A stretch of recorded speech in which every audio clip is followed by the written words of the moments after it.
Hi guys, welcome to the part 2 of the video on creating cool pulsing effects in PowerPoint. I am Vinay Chitlangia. If you haven't already watched part 1, I suggest you go back and do that to understand the basics. Now let's get started. So here I have a JPG or PNG file and I have to create some pulsing effects in the image. Now this is the layout of a city with different areas, and suppose I want to focus on one area at a time while presenting to the client. To do that, I'll insert some cool pulsing effects in it. Now remember that this is not an SVG file as was used in part 1.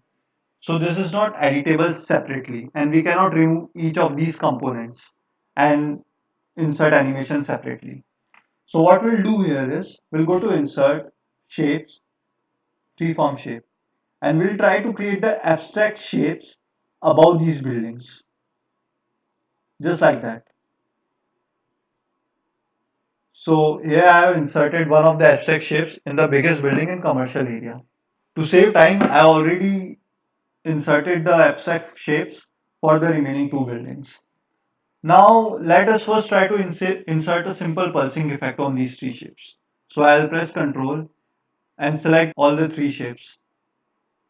I'll go to animation, add animation, color pulse. And this time I'll select the color yellow. Let's preview this. Great, so it is having a color pulse of yellow. But we want to insert the animation such that these abstract shapes are not visible initially. To do that, we'll have to insert an entry and exit effect also along with the pulsing effect. So we'll again select all these three shapes. We'll go to add animation. Entrance effect will be appear, normal appear, and exit effect will be disappear, right? So because entry effect will come before the pulsing effect, we'll move it upwards, and pulsing effect will be after the entry effect. So we'll just click on the rightmost drop down on the first pulsing effect and select start after previous. Same will do with the first most exit effect, start after previous. So this will automatically time the pulsing effect along with entry and exit effect. This blue color is not looking so good and this will be shown when the pulsing effect is there. Did you see that? So I'll just change it to white color, which will look better. So the initial color of these shapes will be white, and I'll remove the borders just for the sake of it, right?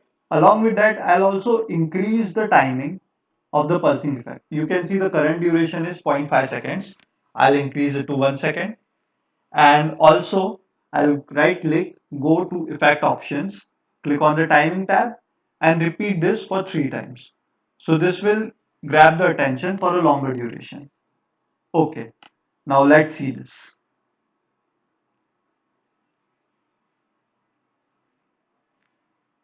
Great, but we do not have to play the animation automatically. We'll have to trigger it with a text. So again, I'll go to insert, text box, and I'll write commercial area in this because this is the commercial area. And then I'll select these three figures again. I'll go to animation. I'll go to trigger on click of text box 11.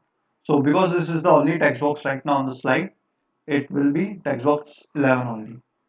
Now let's go to slideshow. Okay, let's click on commercial area. Great. So it looks so cool. And I have done the same thing for all the areas in this figure. So let's see it directly. So as you can see in the slide, we can see that I have inserted the abstract shapes of all the different areas of this town.